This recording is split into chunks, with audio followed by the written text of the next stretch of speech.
이름은 민주평화광장이라는 전국 규모의 지지 모임입니다. 말씀드린 대로 공동대표 오선의 조정식 의원 그리고 이종석 전 통일부 장관이 맡았고요. 특히 눈에 띄는 점이 현역 의원 18명이 이름을 올렸는데 이해찬계, 김성환, 이해식 의원이 주도했다고 합니다. 이뿐만 아니라 학계라던가 문화계 등등의 각계 인사로 구성된 발기인만 지금 15,000명이 넘는다. 이런 보도까지 나오고 있습니다.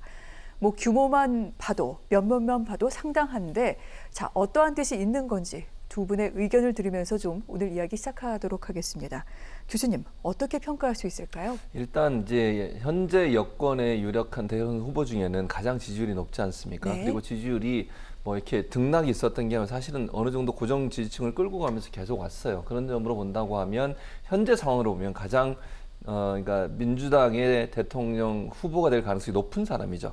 그렇게 되면 사람들이 많이 모일 수밖에 없어요. 아무튼 유력한 대권 주자라고 하면 그 모임에 사람들이 모일 수밖에 없는데 그러다 보니까 이제 15,000명이나 되는 사람들이 발기인으로 명단을 올렸고 그중에 눈에 띄는 분들이 아까 말씀한 이해찬계 의원들이 많은 부분 참여했다는 부분 네. 또 현역 의원들도 30명이 참석을 했고 18명 이름을 올렸다고 하니까 그런 점에서 본다고 하면 사실은 이재명 지사의 현재 지지율, 당선 가능성 이런 부분들이 많은 부분에 영향을 미쳤다고 볼 수 있을 것 같아요.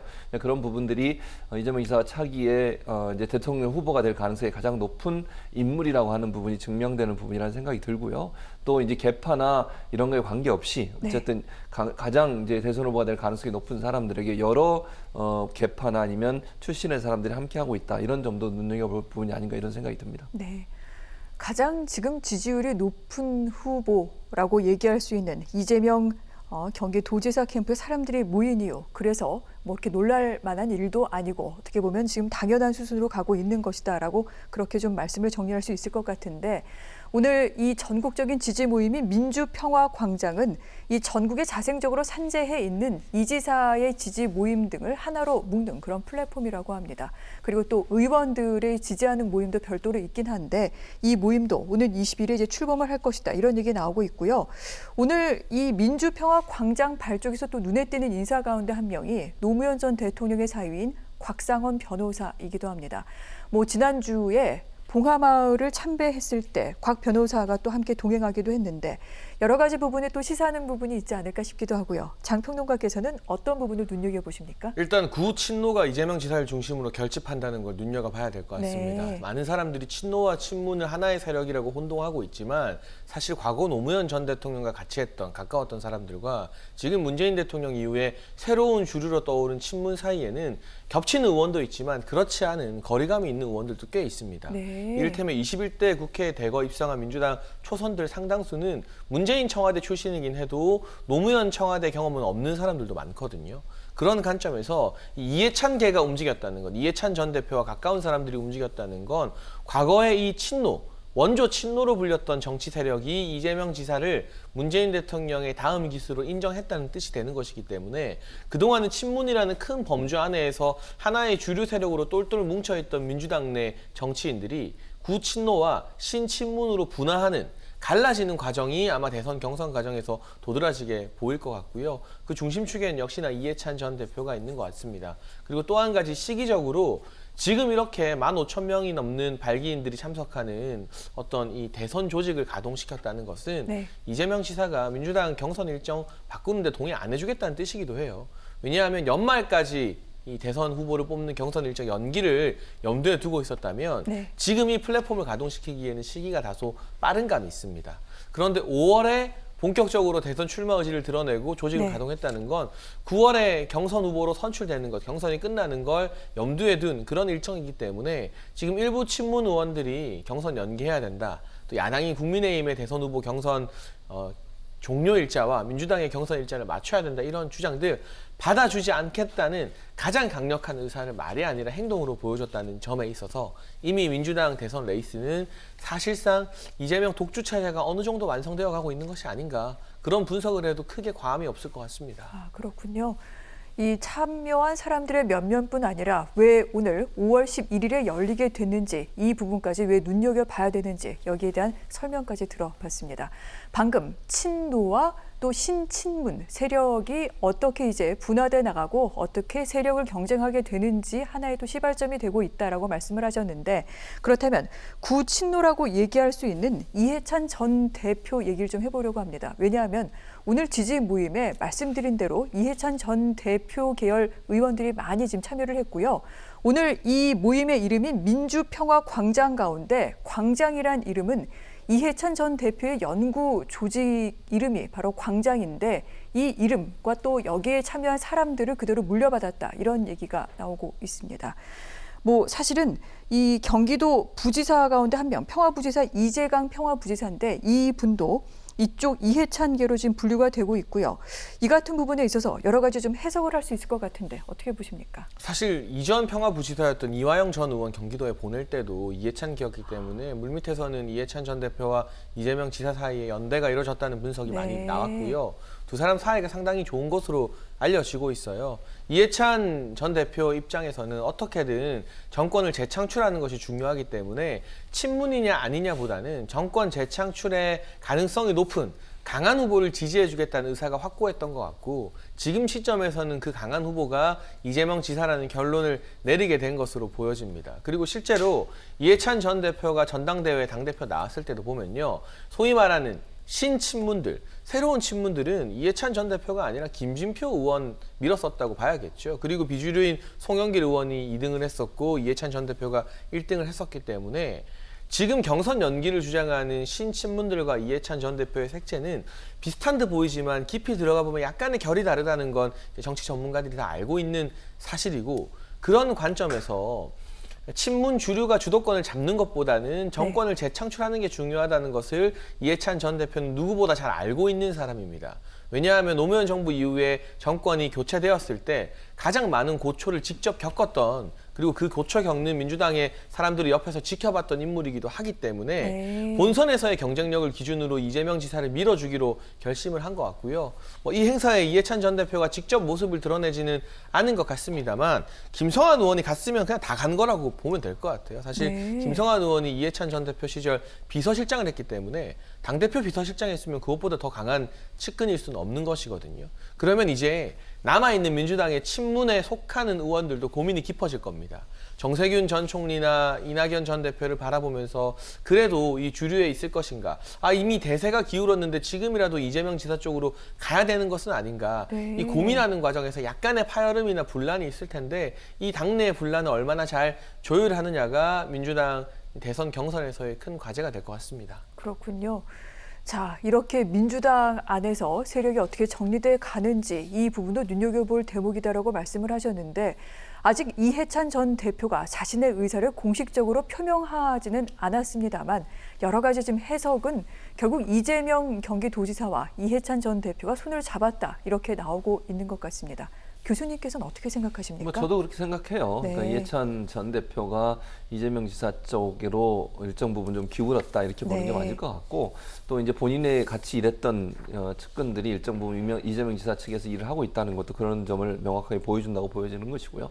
그러니까 이해찬 전 대표는 사실 이제 친노 좌장이잖아요. 어찌 보면 노무현 전 대통령의 어떤 그 계파랄까요? 그 부분에 가장 좌장으로 일하는 분이기 때문에 상징성이 있다고 저는 생각해요. 그러니까 이재명 지사 입장에서는 물론 강성 친문 저는 그렇게 많지 않다고 보지만 그분들은 아직까지 이재명 지사에 대해서 반발하고 불만이 많지만 전체 친노가 친문하고 전혀 다르다고 볼 수는 없는 거잖아요. 결이 약간 다를 수는 있지만 뿌리 자체는 같은 거예요. 그러면 민주당을 대대로 지지해왔고 노무현 전 대통령을 존중하고 좋아했던 분들은 일정 부분 이해찬 전 대표의 이런 행보에 뜻을 같이 할 거라고 봅니다. 또 이해찬 전 대표가 이런 만약에 이제 차후에 있어질 갈등 문제가 또 불거진다고 하면 중재자 역할도 할 수 있을 거라고 저는 생각을 해요. 그래서 전체적으로 보면 대선의 승리라고 하는 전체 그 큰 목표를 향해서는 파열음이 생기면 안 된다는 것이 이해찬 전 대표의 생각이라고 저는 생각이 들어요. 그래서 만약에 여기서 또 파열음이 생기는 계파 간의 갈등이 생겨버리면 대선에서 어려운 상황이 될 수도 있는 거잖아요. 그런 차원에서 본다고 하면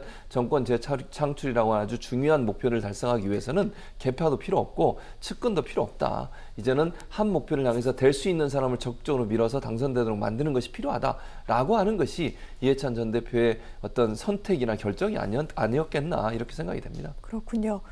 정권 재창출을 위해 그래서 지금 이재명 경기도지사 쪽으로 모인 것이다. 이렇게 해석할 수가 있는데 방금 여러 파열음이 나올 수 있는 지점에 대해서 또 한 번 지적을 하신 얘기도 있습니다. 하지만 이 부분이 어떻게 조율이 될지도 봐야 된다라고 얘기하셨는데 그 가늠자 가운데 하나가 이 경선 연기 주장인 것 같습니다. 민주당의 당원 당규상 대통령 선거 6개월 전까지는 자당의 후보로 선출해야 됩니다. 내년 대선이 3월 9일이니까 9월 초까지는 지금 정해야 되는데 하지만 이재명 지사 외에 지금 이 지사를 쫓고 있는 측에서는 너무 시간이 촉박할 수도 있겠죠. 그렇기 때문에 경선 연기하자 이런 얘기가 많이 나오고 있는데 물론 이재명 지사를 지지하는 측에서는 여기에 대해서 강하게 반대하고 있습니다. 그런데 오늘 이 지사가 처음으로 여기에 대해서 공식적으로 자기의 의사를 얘기를 했습니다. 원칙대로 하면 조용하고 합당하지 않겠나요? 라고 그렇게 짧지만 또 무게감 있게 얘기를 했는데 연기하지 말자. 지금 이런 뜻이겠죠.